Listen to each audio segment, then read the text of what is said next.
Jumpa lagi dengan saya Dina Purnama. Nah, kali ini kita akan membahas lanjutan dari dinamika rotasi, yaitu membahas tentang energi kinetik rotasi. Ingat ya, kalau rotasi itu bergeraknya seperti ini, kalau translasi itu seperti ini, kalau menggelinding itu gabungan antara rotasi dan translasi. Dia melakukan rotasi dan melakukan translasi ya. Ternyata kita ketahui di gerak rotasi pun ada energi kinetik rotasi. Energi kinetik rotasi itu sama dengan dipengaruhi oleh apa? Inersia dan kecepatan sudutnya. Eka rotasi itu sama dengan 1/2 I kali omega kuadrat. Eka rotasi itu energi kinetik ya, rotasi satuannya joule, I itu momen inersia, kilogram meter persegi, omega itu kecepatan sudut rad per sekund. Jangan lupa ya, kecepatan sudut itu, ini nggak dikuadratin ya, kecepatan translasi dibagi dengan jari-jarinya. Ingat ya, kalau energi kinetik translasi masih ingat ya, setengah mv kuadrat. Setengah mv kuadrat, m itu massa, v itu kecepatan satuannya meter per sekund. Tapi kalau energi kinetik rotasi itu setengah I omega kuadrat. Nah, di gerak rotasi juga ada usaha. Usaha itu kan gaya dikali perpindahan. Kalau misalkan yang diketahuinya itu energi kinetik rotasinya enggak, maka usahanya itu gayanya itu apa? Torsi dikali perpindahan. Kebetulan karena dia bergeraknya melingkar, maka perpindahannya itu dalam sudut. Perpindahannya itu satuannya dalam radian ya, biar satuan internasional. Usaha dalam translasi itu kan boleh F kali R, atau perubahan energi kinetik atau perubahan energi potensial ya. Kalau misalnya usaha rotasi dan yang melakukan geraknya itu hanya rotasi saja, berarti usaha dalam rotasi itu perubahan energi kinetik rotasi. Perubahan itu kan akhir dikurangin awal, berarti energi kinetik rotasi akhir dikurangin energi kinetik rotasi awal. Nah, ini usaha kalau misalkan hanya bergerak rotasi saja. Nah, di dinamika rotasi juga berlaku hukum kekalan energi mekanik. Hukum kekalan energi mekanik itu kita ketahui, energi mekanik awal itu pasti selalu sama dengan energi mekanik akhir. Energi mekanik itu gabungan antara energi potensial dan energi kinetik. Tapi kalau misalkan bendanya udah merotasi terus menggelinding itu rotasi dan translasi ya, maka dipengaruhi juga oleh gerak rotasi, energi kinetik rotasi ditambah energi kinetik translasi awal ditambah energi potensial awal itu sama dengan apa? Energi kinetik rotasi akhir ditambah energi kinetik translasi akhir ditambah energi potensial akhir ya. Jadi ingat ya, energi mekanik itu gabungan antara energi kinetik dan potensial. Tapi karena geraknya rotasi dan translasi, maka energi kinetiknya juga double. Ada rotasi, ada translasi. Ingat ya, rotasi itu setengah I omega kuadrat, translasi itu setengah mv kuadrat. Nah, pertanyaannya, kalau misalkan bola ini menggelinding itu dia melakukan rotasi dan translasi ya, jadi nggak gorolong. Jadi melakukan rotasi dan melakukan translasi. Jadi udah memutar terus dia jatuh. Pertanyaannya, berapakah biasanya ini yang sering terjadi di SBMPTN ya? Berapakah kecepatan kalau misalkan bola ini menggelinding di akhir ya? Berapakah kecepatan akhirnya? Ceritanya kecepatan awal si bola ini, entah itu bola apapun, nanti kita bisa lakukan ya eksperimen. Kecepatan awalnya dia nggak 0. Berapakah kecepatan akhirnya? Bola ini menggelinding. Berarti kalau menggelinding akan ada yang namanya energi kinetik rotasi. Maka kita terapkan hukum kekalan energi mekanik. Energi mekanik awal itu sama dengan energi mekanik akhir. Energi mekanik awal itu sama dengan apa?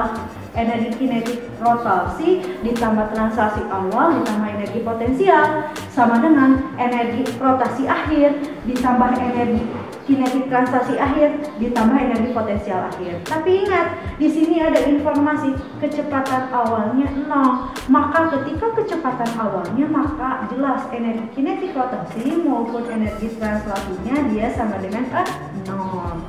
Nah, kalau ditanyanya berapakah kecepatan akhirnya, kalau di akhir dia nggak punya ketinggian, maka jelas kalau misalkan nggak punya ketinggian, maka mengakibatkan energi potensial akhirnya juga sama dengan 0 ya. Jadi ulangi lagi, kalau misalkan dijatuhkan tanpa kecepatan awal, maka kecepatan awalnya 0, maka energi kinetik rotasi sama dengan rotasinya 0.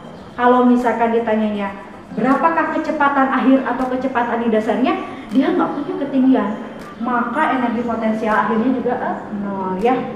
Kalau misalkan ini anggap H ya, berarti energi potensial awalnya kan ada ya, karena posisinya di atas M kali G kali H ya, ditambah energi kinetik rotasinya itu apa, setengah omega akhir dikuadratkan, ditambah setengah MP akhir dikuadratkan ya, MGH. Kita tahu inersia itu apa, KMR kuadrat, kan kita nggak tahu itu bolanya bola pejal, bola silinder, atau cincin pejal, silinder, dan sebagainya. Kita tahu omega itu kan boleh diganti kecepatan dibagi dengan jari-jarinya. Ini jari-jarinya saling menghilangkan karena kuadrat ya, boleh ya. Terus karena semua ruas ini ada masanya, maka kita hapus ya, saling menghilangkan ya. Maka akhirnya ada apa? Ada percepatan gravitasi kali H ditambah setengah K V aksen kuadrat ditambah setengah V aksen kuadrat. Ini kan ada K-nya, ini kan dianggap satu misalkan ya, karena setengah V aksennya sama dikeluarin, berarti K tambah 1. Kita lihat setengah V aksen kuadrat dikali K, ini kan setengah V aksen kuadrat kali 1 ini kan, jadi sama aja ya. Maka kita dapatkan 2-nya dikali silang ya, jadi 2GH, K plus 1-nya dikebawahin ya.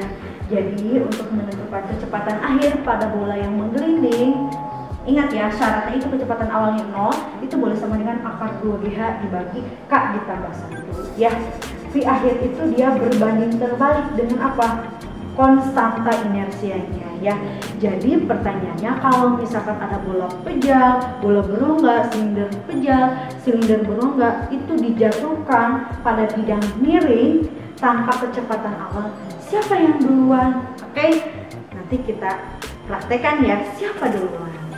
Nah, kali ini kita akan buktikan siapa yang duluan nyampe ya. Ini kan ada dua ya ceritanya. Ini ada silinder pejal. Ingat ya, silinder pejal itu kayak piringan hitam, berarti makan sepiring berdua, berarti K-nya itu 1/2. Ini silinder berongga ya, cincin ya, K-nya itu 1 sama setengah itu lebih besar 1 ya. Otomatis inersia si cincin itu lebih besar dibandingkan inersia siapa? Inersia silinder pejal. Maka kalau misalkan kita perhatikan dari persamaan, ketika inersianya besar itu lebih lambat karena terhalang, karena dia masanya terdistribusikan ke pinggir-pinggir. Tapi kalau misalkan ini pejal, dia terdistribusikan ke pusatnya, pusat lingkarannya ya. Jadi kalau misalnya kita lihat inersia ini dia lebih kecil dibandingkan inersia ini. Berarti kalau inersia ini lebih kecil, harusnya nyampe duluan dibandingkan ini. Kita lihat ya, kita buktikan. Oke? Kita buktikan, ini ada bidang miring, ada cincin, ada silinder pejal. Seharusnya secara teori, karena inersia silinder pejal ini lebih kecil, harusnya lebih cepat duluan nyampe ke bidang ini dibandingkan si cincin. Kita buktikan, benarkah atau tidak? Kita buktikan apakah cincin, apakah silinder pejal yang nyampe duluan ke bidang. Oke, terbukti ya.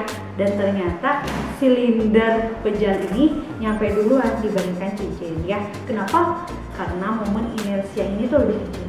Lihat persamaan tadi ya, kecepatannya itu berbanding terbalik dengan konstanta inersianya. Konstanta inersianya setengah, ini 1, berbanding terbalik. Ketika lebih kecil, maka kecepatannya lebih besar ya.